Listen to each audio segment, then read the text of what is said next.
இருக்குதுன்னு சொன்னேனே, அவர் என்னை இப்படி ஆசீர்வதித்து எனக்கு இப்படி ஒரு பாடு என்னுடைய வாழ்க்கையில வந்து விட்டதே என்று சொல்லி நாம் என்ன செஞ்சிருக்கலாம்? அநேகர் முன்பதாக நம்மளுடைய அந்த வேதனையின் வெளிப்பாட்டை நாம் காண்பித்திருந்திருக்கலாம். ஆனால் இந்த சுனைமியாள் என்ன தெரியுமா செஞ்சாங்க? அதை யாரிடமும் சொல்லலங்க. தன் சொந்த குமாரன், தான் பெற்றெடுத்த குமாரன் மரித்து போயிருக்கிறான். அந்த இடத்துல அவங்க எவ்வளவு நிதானமாக செயல்படுறாங்கன்னு பாருங்களேன். 2 ராஜாக்கள் 4ஆம் அதிகாரம் 21ஆம் வசனம்.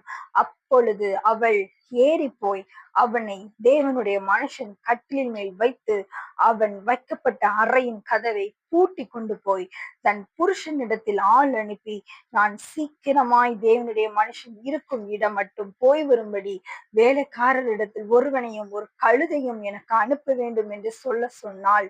அப்பொழுது அவன், இது அமாவாசியும் அல்ல, ஓய்வு நாளும் அல்லவே, நீ இன்றைக்கு அவரிடத்திற்கு போக வேண்டியது என்ன என்று கேட்க சொன்னான்.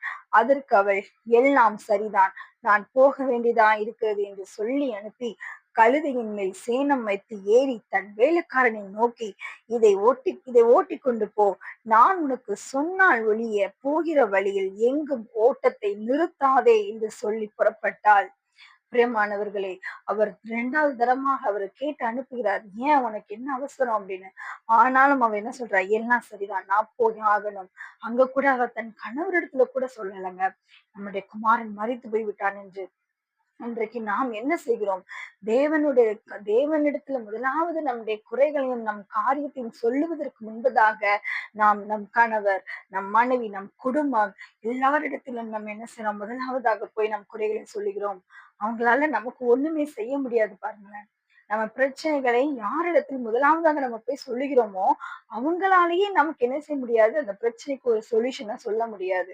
நம்மளுடைய ப்ராப்ளத்துக்கு, நம்மளுடைய பிரச்சனைகளுக்கெல்லாம் தேவன் மாத்திரம் தான் என்ன செய்ய முடியும்? சொல்யூஷனை கொடுக்க முடியும். அவர்தான் ஆன்சர். அவர்கிட்ட தான் நாம் என்ன செய்யணும்? ஓடி போகணும். இந்த ஸ்திரீ அந்த மரித்து போன காரியத்தை கூட வெளியே சொல்லாமல் தேவனுடைய மனுஷன் இருந்த அறையிலே குமாரனை வைத்து அந்த ரூமை பூட்டிட்டு போயிட்டாங்க. அந்த குழந்தை மரித்து போய் விட்டான். அந்த துக்கத்தை வெளியே காண்பிக்காமல் அந்த குமாரனை அங்க வைத்துட்டு தேவனுடைய மனுஷனிடத்துக்கு நேராக ஓடி போறாங்க பாருங்களேன். என்ன ஒரு விசுவாசம் அவங்களுக்குள்ளாக இருந்திருக்கணும். தேவனுடைய மனுஷன் வந்து கண்டிப்பா ஒரு அற்புதம் செய்வார்.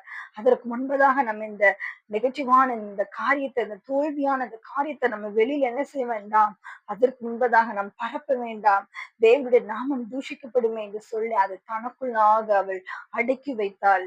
ஞானமாக செயல்பட்டாள் பாருங்களேன். அதற்கு பின்பதாக 25ஆம் வசனம். கருமேல் பர்வத